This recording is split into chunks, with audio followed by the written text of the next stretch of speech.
ধরনের শিফট করা গেলে নবায়নযোগ্য জ্বালানি খাত খুব দ্রুত দেশের জ্বালানি নিরাপত্তা জোরদার করতে সক্ষম হবে। আপনাদের সবাইকে ধন্যবাদ। আমরা আশা করছি যে আপনাদের প্রশ্ন সমূহ থাকলে আমরা আপনাদের প্রশ্নের উত্তর দিতে যাচ্ছি।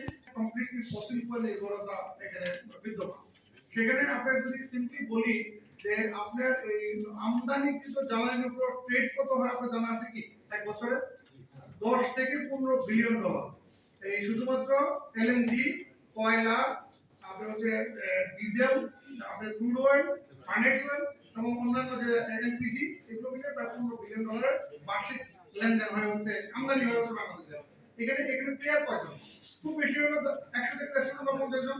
তো এই জায়গাতে আসলে শক্তিশালী একটা অবস্থান কিন্তু তারা আগে থেকে করে রাখছে।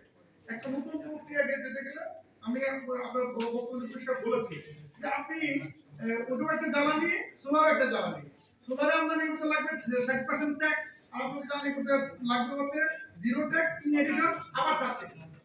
ডাবল।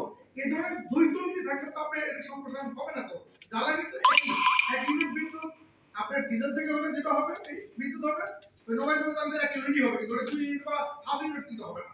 এই জায়গাগুলোতে আমাদের পরিচ্ছন্ন ধারণা থাকা দরকার। আসলে এটা একটা সিস্টেমের পলিসিগত প্রক্রিয়ার মধ্যে কিন্তু আমরা পড়ে গেছি, যার কারণে নবায়নযোগ্য জ্বালানিটা আমদানি আপনার হচ্ছে সম্প্রসারণে বাধা আছে। একটা কথা বলি, আপনি দেখেন এনবিআর বলে দিল যে সোলার প্যানেলে 1% ট্যাক্স, বাট আমদানি করতে যখন আমরা যাচ্ছি তাই 28 থেকে 29% ট্যাক্স হচ্ছে। তো এখানে কেন? কারণটা কি জানেন? সিস্টেমের মধ্যে ফেলে দিয়েছে আমাদেরকে। কারণ কাস্টমার গেলেই একবারে কেজি হিসাবে ট্রিট করা হয়। সোলার কি কেজি জিনিস এটা? কিন্তু পার ওয়ান বিদ্যুৎ তৈরি করে ওয়াটে হওয়ার কথা, অথবা এটা যেটা মূল্য সেটাই হওয়ার কথা। আমরা যদি 10 সেন্ট যদি মার্কেট বাজার ধরি, সেই অনুযায়ী আমরা যদি 1% হয় তাহলে এসে ট্যাক্স দেওয়ার কথা, কিন্তু আমরা দিচ্ছি হলো 28 থেকে 29% বিকজ অফ ওই পার কেজি $3 করে ট্যাক্সেশন করা হচ্ছে। এনবিআর চেয়ারম্যান সাথে আমরা বসেছি, উপদেষ্টার সাথে সচিব মহোদয় একসাথে রাউন্ড মিটিং করেছি, রেজলিউশন হয়েছে, কাস্টমারদের মানছে না।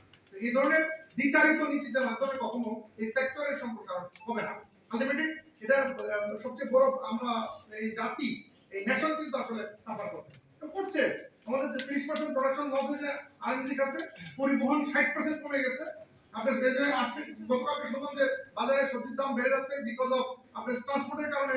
একটা ট্রাক আসতে পারছে না, আসলেও সে সেখানে আসলে 5 থেকে 7 ঘন্টা জ্বালানি দিতে হয়, ওই কষ্টটা কিন্তু ওখানে আপনার